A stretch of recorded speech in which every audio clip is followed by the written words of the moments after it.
The new series is that we've called it Creating Space, and the image is this kind of a sketched pencil drawing idea, because creating space, sometimes you can add things in and you can take things away, you can erase things, and there comes a point where this series that I call Creating Space really has this underlying theme that says this: we constantly need to be making room for God to work in our lives. We don't make God move, but we can create the space for him to move in our lives. We can create the space for him to work in our lives. And all too often, we miss out on that because we think we just believe and we receive. There's a middle piece. All throughout the scriptures, it is absolutely non-stop God saying, God directing, God's people doing, but there's a middle.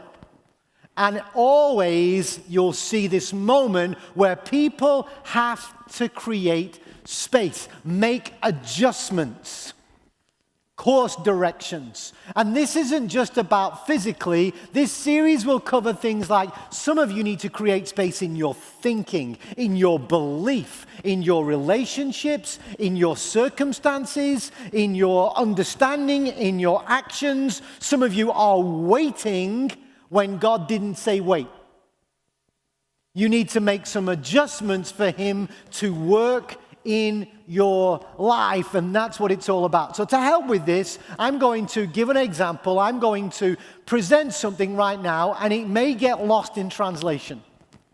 I'm going to present this particular situation in my life where I needed to create space for something. It's a practical thing. I needed to make space because something important, really important, had happened in my life, and I needed to get ready for that new season of my life, and I had to create space to take on board the changes required in that new season of my life. And so I'm going to present what that specific issue was, and I will talk to you in English. Okay? Some of you will understand because you're clever. Some of you will not. This is a linguistic program for you. Here's the deal. So this situation that happened in my life, I needed to get organized for this situation, and what happened was this. I needed to go and buy a pram. So I bought the pram, but the pram wouldn't fit in my boot. So when I tried to put the pram in my boot, I couldn't put the pram in my boot. Even though I'd measured the pram and I measured the boot and it should have fit inside the boot, it didn't fit inside the boot because in the boot there were these shelves in the way. And these shelves were in the boot, and so the only way for me to put the pram in the boot was to actually cut the shelves out of the boot, which caused permanent damage to the boot. But the only way I could possibly get the pram in the boot was to cause damage to the boot. I had to make some adjustments. I had to make these corrections. I had to create space because the pram was so important and the pram had to fit in the boot. Who knows what I'm talking about right now? Keep your hands up, have a look around. You are an elite group. Have a look around. The rest of you are like, what on earth is he talking about? Put the picture on the screen. This is what I'm talking about. So what I'm talking about is this. You see, a pram is a stroller in England, and the boot is the trunk. If I was to be in an England church this morning and say, hey, I needed to get a stroller in my trunk. If I was to say, they'd go, what are you talking about? A trunk is an elephant's nose or a big box. Seriously. They go, what? Stroller? A stroller is somebody taking a walk. I'm going for a stroll. I'm a stroller. See, where you put a baby, you should put a baby in a pram. And when they outgrow the pram, they go in a buggy.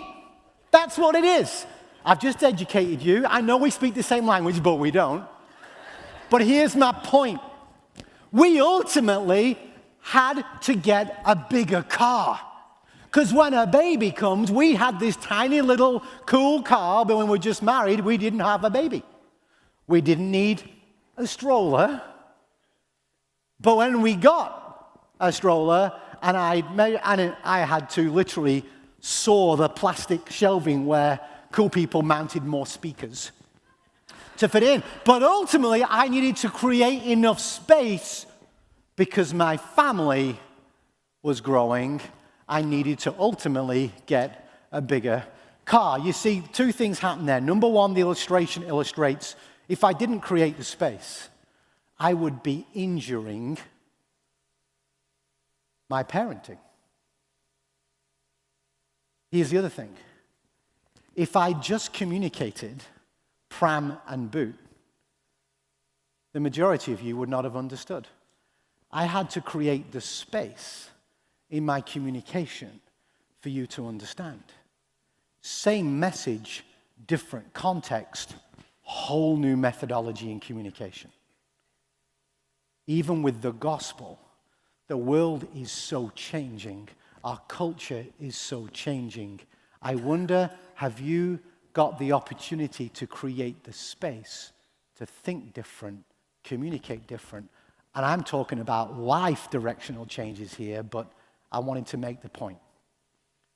We need to constantly be creating the space for God to work.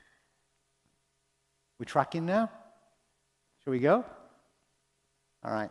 Some of you are still working out pram and boot and what is that all about. It's not called a hood on the top of the car. A hood is what you have on a hoodie, sweatshirt. That's a hood. We call it a bonnet, which you think is something you put on a baby's head. I know. It's all English and we're all weird. All right? You and me agreed. Anyway, moving on. Here we go. So this series, Creating Space, today I just lay this theme. I want to make you feel the theme for these next 5 weeks leading up to Easter. That I'm going to lay down. I've got multiple scriptures so you can see and you can engage in the importance of it. Now, next week is our special gathering. We've got a guest speaker coming from South Africa who's going to be speaking to us because next week's emphasis is on creating space for the nations. You see, sometimes things in life happen to us where we suddenly get a global perspective. We hadn't even thought of it before. But what if we were to be on the front end of that, have a focus around the nations? Because for God so loved the world, hello, there is so much more going on. And so the emphasis is our international weekend next weekend. And we've got a number of our co-workers in town and there's all kinds going on. But next weekend we have a guest speaker from South Africa flying in who's going to really, really challenge you to create space in your heart and your mind for the nations. Okay? We shouldn't always be waiting for tragic moments like what happened in Christchurch yesterday for you to even think about, but where even is New Zealand? And all too often, what if we were to get on the front end of the Lord placing on your heart and soul some other nations? What could that look like? All right, here we go. One of the big things we have here is there's a mindset. I'm going to read some scriptures in a minute. You don't have to turn to them. The references will be on screen for those who want to know, so you can write them down. But because there's like 5 of them and they're all like one verse each, I'll read them out to you in a moment. So it's a variety of scriptures, the majority of the words of Jesus himself from the Gospels that will help you see this, the need for creating space. God speaks, we do, but we have to create space. Making room for God. There's an adjustment. If any word is to be given today, adjustment is that word so that we are in a position to be able to fulfill that. Now, the gospel has often been presented in the West incomplete. We have focused in that we are saved from sin so we avoid hell. We've given a message that is, we need to be saved. Saved from what? We're saved from sin so that we get heaven. Now, interestingly, Jesus never really said that. He talked about his kingdom, and his kingdom was clearly not just this heaven deal, because he taught us how to pray, and in teaching us how to pray, he said, and when you pray, pray, your kingdom come, your will be done in heaven. No, on earth, as it is in heaven.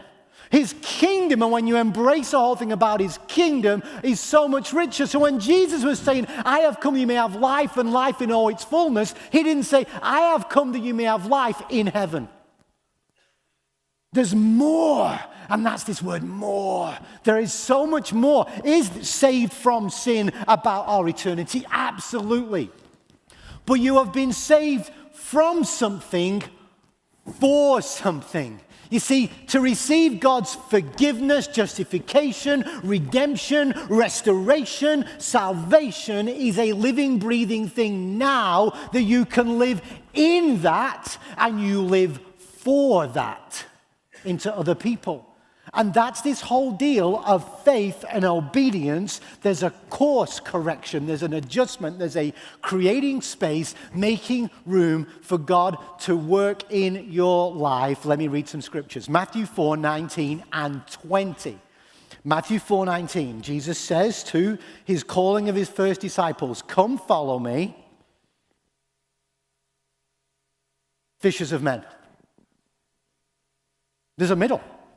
Come follow me, and I will make you change, make room for God. Fishers of men. Then he goes on in verse 20 to say, at once they left their nets and followed him. What did they have to do? They needed to leave to go. They had to make room for God to work. I'll pick it up later on. Isaiah 54:2, enlarge the place of your tent. Stretch your tent curtains wide. Lengthen your stakes. Do not hold back. Strengthen. So here's the point with that verse. Why didn't God just do that? He's telling God's people, hey guys, make more room. You do that. Enlarge the place of your living. Enlarge it. Who does that? Strengthen. Oh, God does all that. No, he's saying, hey, I want to do something in and through you. You now get ready. You present yourself in a situation where I can do that. Luke 14:33, Jesus says, in the same way, any of you who does not give up everything he has cannot be my disciple. Now, Jesus wouldn't say anything so hard. We need to really go back and see Jesus. I want to encourage you in your devotional time. I do this. Read through the Gospels. Pick one, but read one real slow. And don't look at what was really going on. Just look for Jesus. Just look for Jesus and listen. And go, hang on, what's Jesus really saying? How is Jesus really being? Because we are called to be Christ-like. And he says that word. If any one of you, if you're not prepared to give up everything, you cannot be my disciple. I'm out, can't do it. It's a posture of your soul, isn't it? How precious is things to you. Jesus says, Luke 5:11, well, this is in the gospel. So he's called his disciples, but I like this phrase, and he says, so they pulled their boats up on shore, these are these fishermen, left everything and followed him. I do think when it comes to discipleship, we set the bar way too low. Because Jesus seems to be saying a bit different. And then Mark 8:36, what good is it for a man to gain the whole world, yet forfeit his soul? I'm going to unpack that one in a little while because I had to really dig to know what that really meant because I've been told it wrong. What good does it profit a man to gain the whole world, yet forfeit his soul? Just raise your hands with me if you've ever done or read the book, the course, or read the book, Experiencing God by Henry Blackaby. Raise your hands if you have. Here's the elite again. Maybe you knew what a pram was. So keep your hands up if you've done Experiencing God. Keep your hands up because for the rest of you who haven't, you should go to those people and say, will you go through it with me, please? Here's the deal with it. Absolutely significant. The thing about Experiencing God as a program, it is what it says it is. It's about you experiencing God. But there are some key things in there in certain times of your life. And maybe those of you who've done it need to go through it again and hear the principles and see what it's actually saying to you because it's full of creating space.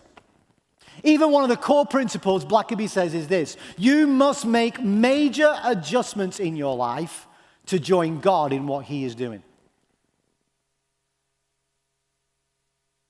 I don't like that. Okay, is it all about you? Because here's what happens with our posture. We are, okay, I've got all this going on in my life, God. If you can fit in somewhere what you want, that'd be great. That'd be awesome. I've got all this, and I know you've given it to me, and it's all good, but hey, I've no real room, but I'll let you work in what I've already got. So I'll give you permission to work in this, but I'm good here. But for you to go with God is always going to cause some kind of adjustment, making room. I'm not talking just about some of you have to, leave the country and go somewhere else, but God could ask you to do that.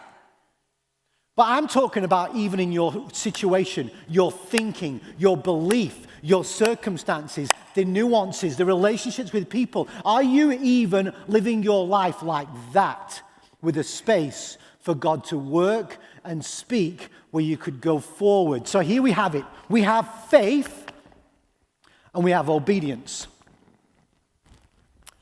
We believe this God and I receive this God. I'm praying for this God, then I'll obey this God. Every single one of those involves a middle.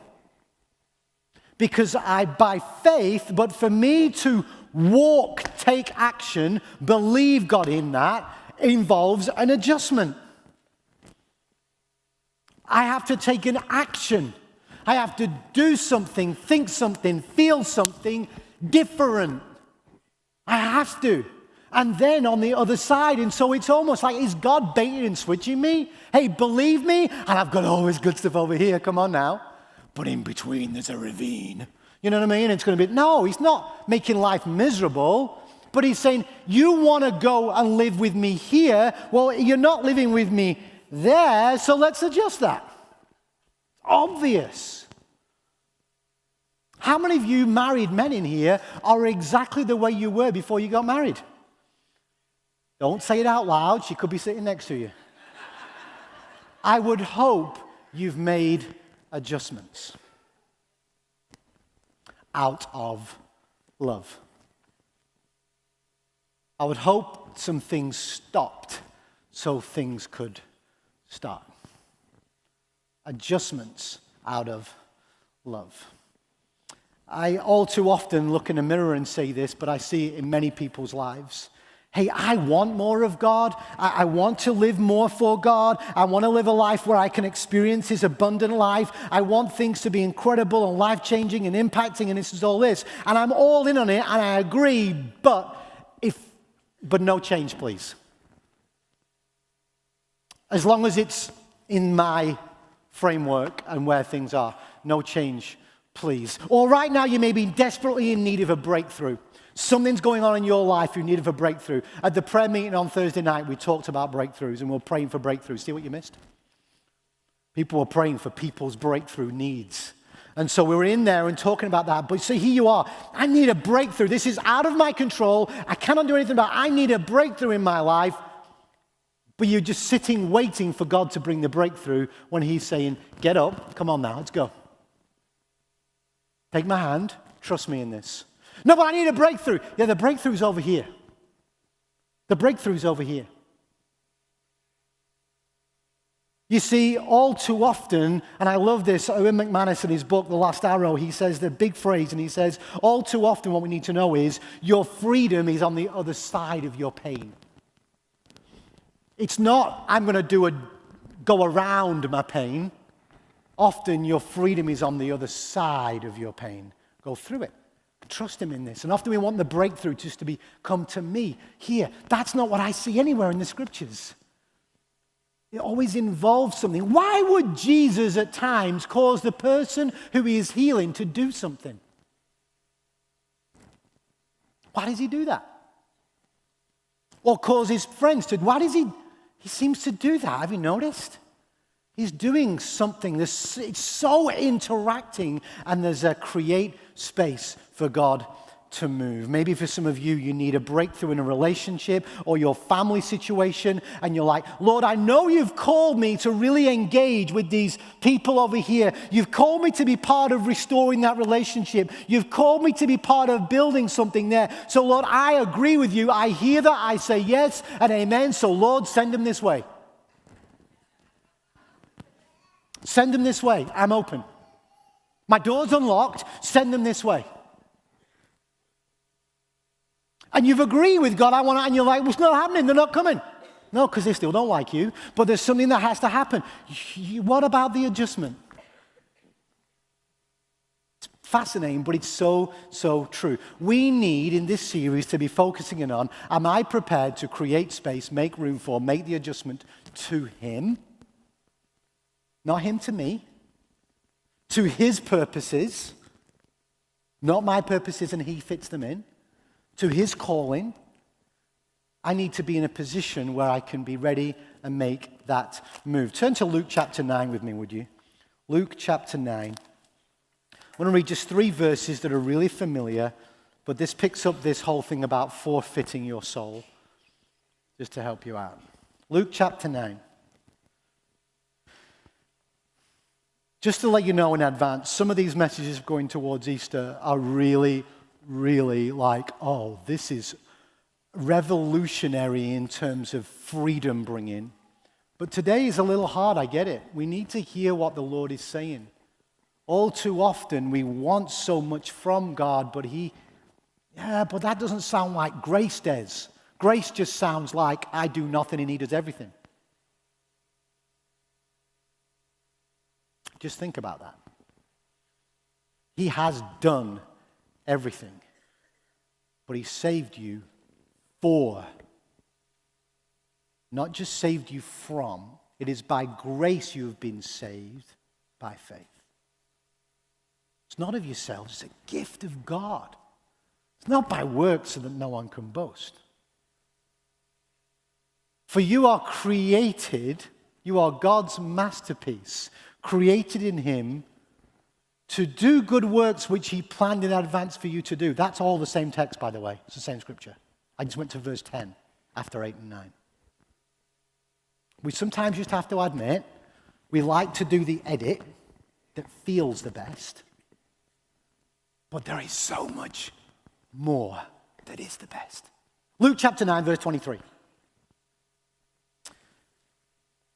Jesus has fed thousands. He's had the engagement with Peter of who do people say that I am. He's about to do the transfiguration scene, but here we go in verse 23 of chapter 9. Then He said to them all, if anyone would come after me, he must deny himself and take up his cross daily and follow me. For whoever wants to save his life will lose it, but whoever loses his life for me will save it. What good is it for a man to gain the whole world and yet lose or forfeit his very self, his soul? So He's revealing something here, this living with Jesus deal and following Him. What does He ask us to do? If any man wants to follow me, deny yourself, take up your cross daily and follow me. So I looked into this text and this forfeit your soul thing, and I discovered this. The original language for this word daily, what does that word daily mean? Take up your cross daily. What does that daily mean? So when you look at the original language and you translate it into English right now, that word daily, be ready for this, it's really significant. That word daily actually means every day.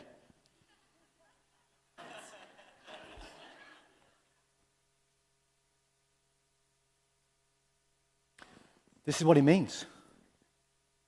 There is a posture of a disciple that is every day. Every day, surrender. Every day, your will. Every day, seek first His kingdom. Every day, make room. I'm not going to ask you, but I wonder how we do on the everyday. We have good days, agreed. But how does that work? And Jesus is saying, I want to walk with you every day.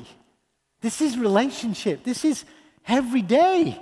It's not I want to just, hey, and send you on your way. It's every day.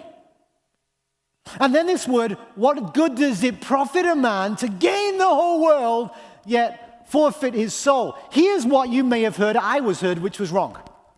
This is Jesus talking about you can go after all the material goods and success in this world, and you go after that, and if you go after that, you'll lose your soul. It doesn't say lose, by the way. And you can focus in on all this other stuff that in the world, that all sounds great in the world, and you can have all the riches and all the joy of success and all of that, and yet your soul is dead because you've focused in the wrong spaces. Jesus isn't talking about that either. This is what it means. You see, the original word forfeit in the Greek, zemia, means to injure or cause detriment to. So what he's saying is this: follow me daily, because if you don't walk with me daily, you are going to be focusing in elsewhere. And there's all these wonderful things in God's created world. And when you put your soul focus there to all of those things, it is going to cause detriment to your own soul. It's just going to injure it. There's no losing salvation verse here at all. It's more, you're walking with me, so each day walk with me, because if you don't, I don't want you to injure your soul, cause detriment to your soul. There is a disease, multiple diseases occurring in the world right now, and I am no expert, categorize them in one box. And I categorize them under this box: soul sickness.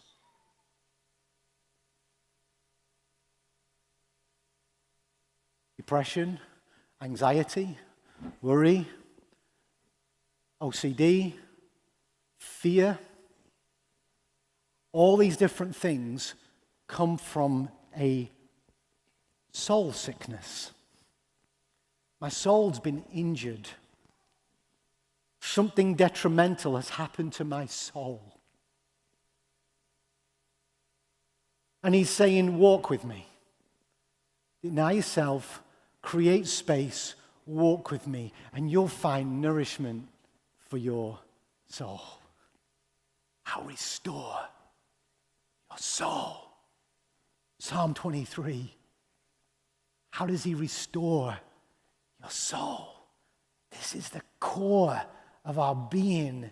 And so this text, Jesus is unpacking and saying, this is all good. Let me explain this to you with this soul sickness. When we declare total surrender and we go all in, it is the best decision for your soul. So when Jesus, Matthew 4, said, hey guys, come follow me, but I'm going to make you. I want to work with you. And in your very soul, leave it all behind, total surrender, all in. I'm going to make you something way beyond you could possibly imagine. Fishers of men, you'll be on my purpose, in my mission. There is fullness of life to be expected when we follow Jesus. And so you've got this, come follow me, is about lordship. Don't often use these words anymore. For those who aren't maybe used to being around church about Jesus is Lord, it means put him in the seat of supremacy. He is the one who is my leader, my king, my shepherd, my provider, my protector, my hope, my joy. He is my Lord. So come follow me is lordship, and I will make you is change, adjustment, make room for God. Change, transformation, sanctification. All of these things are going on in and through your life. For what reason? He's already said, I've gone to the cross for you. I have forgiven you of your sin. Well, why didn't he just rapture you there and then? Lord, I receive your forgiveness. Take me home. Because that's not his kingdom and the full story. And so, but we make these walking with God moments to join him in his purpose. Is his calling for his purpose. Now, God is not looking today to make your life worse. Can I just get this right? Oh, it's denying cross. This sounds really like... No, it's not. It's the opposite. He's like, oh, fullness of life, would you just make room? You're crying your eyes out. You are full of fear. Hear my voice saying, I love you, and you will open your eyes. That video. You're like, wah, wah. Shh. Make space. Create room and let me lead you forward. You see, he's not wanting to make your life worse or more difficult. He simply desires to be your Lord. He deserves the supremacy. That's what it's about. I want to do a physical exercise with you right now. It's to symbolize this. This series is about moving your life from chaos to connection. And I'm not just saying you may have things all in order in your life, but I'm just saying, I don't know about you, but something could happen today where chaos could suddenly step in. Agreed? So what do I do with that when chaos comes in to connection? So here's what I want us to do right now. This is really obvious. In a moment, I'm going to ask you to clench your fists as tight as you possibly can, tuck them into your rib cage, and squeeze like you've never squeezed before, and at the same time, hold your breath. So you'll be like, if you want to burst a vessel in your face, maybe not fully that hard, but try. I want you to go to a supreme feeling of tension, a supreme physical encounter of stress, and I want you to go there. And I will, at the appropriate time, then ask you to let go. And I want you to literally go, exhale hard, and so you're going to go, and then, and I'll say when. I won't let you hold it for a long, long time. Okay? I did a bit of research. If you've got a medical condition, I'm going to be within the safety rounds of that. Okay? I think. I don't know. But hey, we can pray for resurrection. Don't worry about it. So, that was a joke for those who didn't know. Right. So, do you understand what you're going to do in a minute? So you're going to literally, I'll go 1, 2, 3, you'll squeeze really tight, and then after a short while, I'll say, let go, and you will let it go. But get your palms out. Let it go. Understand? We're tracking, hands free. All right. Ready? And really tense it. The more you put yourself under stress, the better this will feel. No pain, no gain. 1, 2, 3. Up! Really grip. Let go. Some of you failed miserably there. And it was the young people. The young people were done in 3 seconds. I need to do some more cardio. Let's just do it one more time because I wanted the unified exhale motion to happen. 1, 2, 3, hold. Let go. There we go. Now just hold this posture for a moment. Which one do you prefer? That one or that one? Which one can you live in? Which one do you want to live without? Which one? I know it's obvious answers.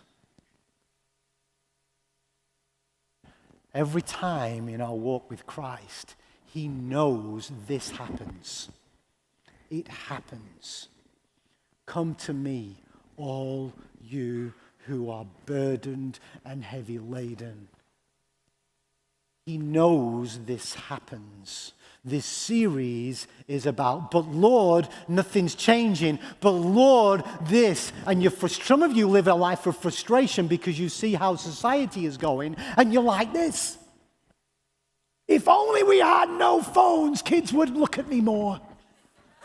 Get over it. That's like saying if only we had no cars, we'd have more horses. It's not going to happen. I'm just saying, but some of you are fighting culture instead of inviting Jesus with you into the culture. There is things, whatever is causing this, Jesus is always saying, so, I'm not going to remove necessarily this, but would you make room for me? Make room for me to work through you. Would you make room in the middle of that tension? Because it all starts with surrender. It's surrender. It's the all in. It is the letting go. And that's scary because you're not quite ready, some of you, to let go. I had an incredible conversation today. So Thursday night at the prayer meeting, a young couple came. They emailed me the day after and said, wow, we are at a significant decision in our life. Significant decision, life-altering decision. Young marrieds, we need some wisdom on is this God's will or not God's will. They are really at a crossroads. I'm saying, hey, no problem. I said, come speak to me after the service on Sunday, and then I can get a handle on what you're saying, and we'll arrange a time to meet. So he emails me back, and he says to me, that sounds good, but we're out of town this weekend. We're in California. And I'm like, okay, then maybe another time. Little did I know that the decision they have to make is tomorrow. So yesterday, in planning for the road trip to California, he needed to do some oil changes on his car. Let's just put it this way. His car was not roadworthy to go to California. They were here at the 8:30 service. And after the service, I told this, and they were even here. They didn't know. I'm like, after the service, we engage with them, and they're making a life-changing decision. What do I need to do? And they're hearing this message, and we're engaging with this message, and the reality is this. I said, right now, you're like this in your decision. But what if, but what if, but what if, but what if, but what if, but what if? And I went, what if? What if? What does that mean? And they were trying to work out a life-changing decision instead of seeking the very peace of God in the decision. They've gone away today having to think all that through and make a decision by tomorrow because they were uncertain. All I'm saying is, in life, adjustments go better with that posture than that one. What do I need to do to get to that one? All right. I'm not going to read Philippians 3. I know I did it at 8:30. You're not being sold short. The reference will be on screen. Philippians 3, 7 through 14. Read it this week. This is a classic, beautiful length of scripture where the Apostle Paul talks about life. If you were to read it this week, see how many spaces he needed to create for God. See what you think that looks like in making room for God. See the posture of adjustments required to live like that. And I know some of you are reading it right now. That's all right. Here we go. I want to lean into this, not this scripture. Lean into this. Today, I believe the Lord is always inviting you to say, hey, would you make more room for me to work? Would you make more room? Let me be specific with that. For some of you, you need to create space in one of the following areas. The creating space could be in your circumstances, which could mean a job, could mean your home, could mean your finances, could mean relocation, decisions about your circumstances, where they are right now, are in a situation where you know change is needed or about to be needed, and you're just a little like this still. I'm going to do something about that today. Second area, for some of you, this creating space is to do with relationships. It's to do with not you waiting for them to come to you, but you go to them. Maybe it's your family, blood family. Maybe it's some friends, business associates. You need to create space for God to work. This is the important thing. Would you create space for God to work? This is a massive one for me right now. Huge. In saying to the Lord, oh, I believe you're calling me to engage here. And he's like, do something then. Would you engage? What does that look like? Maybe for you, that's the thing. And you're like, okay, Okay. And we can get to an okay. For some of you, the change that's required, the making room for God to work, is in your thinking. For some of you, it's extreme worry, anxiety. For some of you, it's prejudice you've got.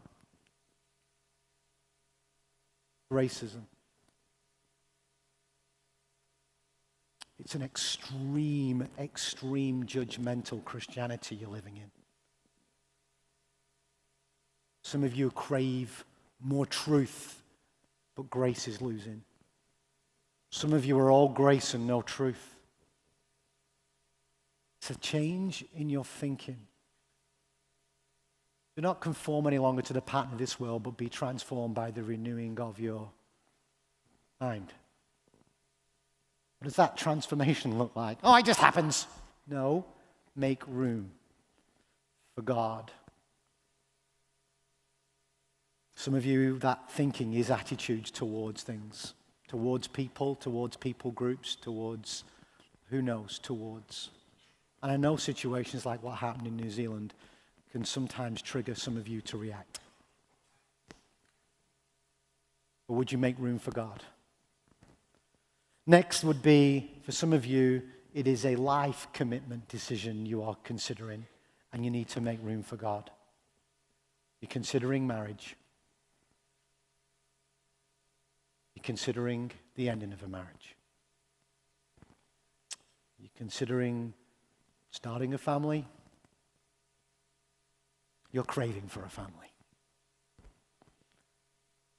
Some of you, those commitments are you've had plans all your life, and now you're not sure if you are to stay committed to that plan anymore. Would you create room for God to work as you engage with those commitments? For some of you, it's simply this. Would you make room for God to move you in your actions? That could be to do with how you pray, how you give, how you serve. It could be just your life and your lifestyle. There's an action required. Would you make room for God to move? And for some of you, let me say this, but Des, I'm so busy right now, I have no room to do more. Depends on how you are viewing your life. Because let me tell you this, you'll make room for certain things, won't you? Have you ever noticed that? I'd make time for that. I'd find the money for that. There's things that are just, your posture's different to, isn't it? So make room for God to breathe in you, and He'll walk with you to create the space. He really can. I get it. And then ultimately, though, for some of you, today is a day where you make room for God, period. Because you've no room for Him right now. You're in this room, and you think the only person who doesn't even fully believe that God is real. And you're in this space right now, and in this space, God, you've been feeling a certain way and going, is this related to God? Like, what is that? I'm experiencing something, and I don't seem to have, this is going to, and you're a little, I want to say this. The make room for God is this. Would you today make the greatest eternity life-changing decision you could possibly make? And that is to be fully surrendered to Jesus, to receive His forgiveness, to receive His hope, to receive His salvation, to receive something that you know life is not just this, there is more. But also to embark on a journey, because today He is saying to you, come follow me now. Come follow me. And I want to so make you somebody who lives a life for my kingdom, in my kingdom, and His purposes. And so this is how we're going to close today. Musicians, come back up. We're going to sing a song that is 10 years old, which in the modern state of the world may as well be 300 years old. Like 10? Wow! That might have been on a CD then. It's post-cassette. Those, what are you talking about this? Anyway, moving on. This song, we're going to sing this song, and I'll just say to you a why, other than it just being a really great song. It's near the end of the song, there's this bridge. And I believe it summarizes and presents a posture to you. You see, during this song, if today some of you have got some life-defining decisions to make, and I'm talking job, career, college, vocation, whatever, marriage, we're talking life-defining. For some of you, don't be a fool and sit there all alone in that. I'm asking you, step out of your seats, come down front. Let our prayer partners stand with you in that and help together, two on earth agree, so you can make room to hear the Lord this season in that decision. So you receive a peace that is beyond understanding. The decision the Lord might lead you to might not make human sense, but your soul goes, but it's right. Many of people in this room know what that is like. But so if that is where you're at and there's a big course direction in your life, during this song, come out.